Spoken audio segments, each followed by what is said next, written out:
Sonia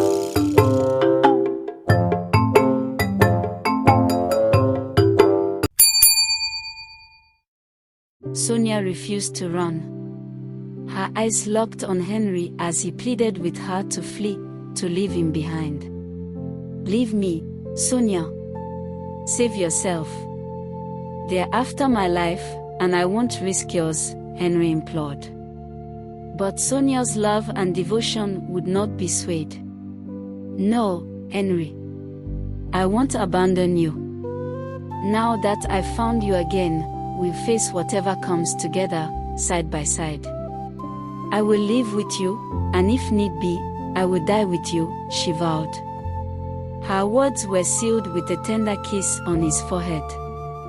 Henry's heart swelled with emotion, knowing he couldn't convince her to leave.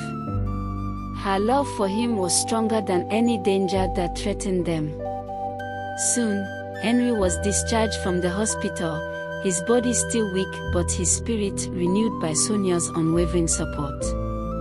Sonia took him to her hometown, where Henry recovered fully, his strength and determination growing with each passing day.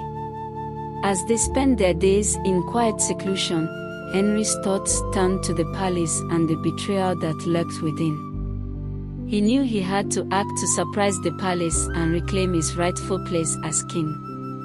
Sonia sensed his resolve, her eyes sparkling with courage as she stood by his side, ready to face whatever lay ahead. Together, they planned their next move, their love and loyalty to each other the foundation of their quest for justice. "You are the reason I'm alive, Sonia. I couldn't have made it without you," Henry said, his voice filled with emotion. Sonia's eyes welled with tears. "We're in this together, Henry." Henry's arrival at the palace was met with shock. Prince Nelson was about to be crowned king, but the sight of Henry and Sonia left everyone stunned.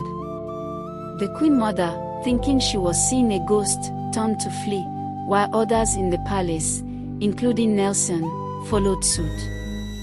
But Sonia's voice rang out steady and clear, "Henry is alive. He's been in a coma, but he's back." The crowd's disbelief was obvious, but Sonia's words slowly sank in. They began to return, their faces filled with wonder and curiosity. Sonia reached out her hand, touching Henry's arm, proving to them that he was indeed flesh and blood. Henry, with a warm smile, approached his mother, embracing her tenderly, tears of joy streaming down her face as she held her son closer, the reality of his return sinking in. The palace erupted in a mixture of cheers and tears, the news of Henry's return spreading like wildfire. Nelson's face contorted in anger and disbelief. Henry, the rightful king, had returned, and nothing could ever take that away.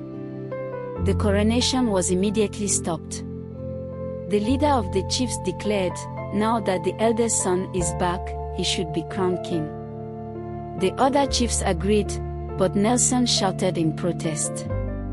"No! I am the king.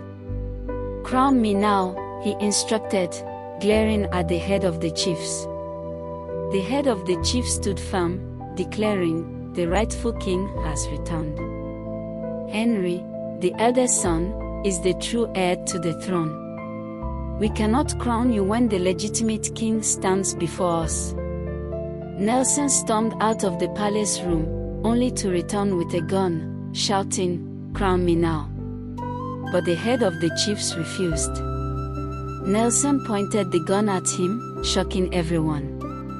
"I have done so much for this throne," Nelson stated. "I can't let Henry be crowned." Sonia hid behind Henry's back as Nelson turned to her. "Why didn't you die?" Henry was shocked, realizing Nelson was behind the attempt on his life. Nelson dragged Sonia out, pointing the gun at her. "You are the cause of everything," he snarled. "We made sure Henry was incapacitated. You gave birth to 2 sons, giving him a chance to fight for the throne again. Nelson's anger boiled over, revealing his deceit. He had slept with Henry's first wife, fathering 3 daughters, and plotted with Austen to destroy Henry's family.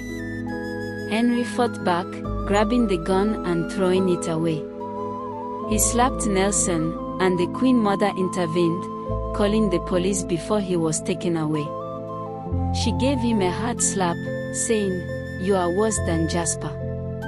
Nelson was taken to the central cell at Jasper, where they engaged in a vicious fight. After Nelson was taken away by the police, the head of the chiefs turned to Henry and Sonia, a warm smile on his face. "Henry, you are the rightful king, and Sonia, you are the new queen of our kingdom," he declared, placing the crown on Henry's head and the queen's crown on Sonia.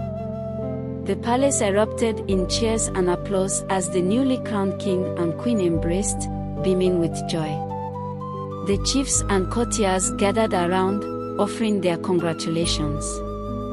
The kingdom celebrated grandly with feasts and festivities that lasted for days. The streets were filled with music and laughter, and the people rejoiced at their new king and queen.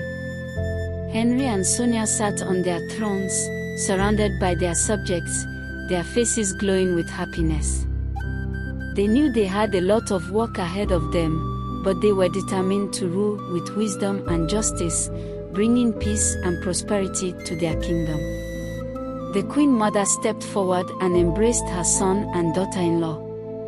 "I am so proud of you both," she said, tears of joy in her eyes.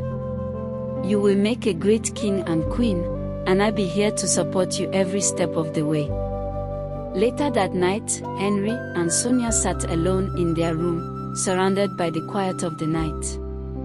Henry took Sonia's hands, his eyes filled with gratitude. "Thank you for coming into my life, Sonia. I am so sorry for everything," Henry said, his voice filled with emotion. "That's destiny, Henry.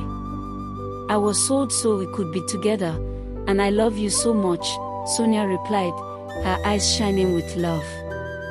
Henry's face lit up with joy. "I need another child," he said, his voice filled with longing.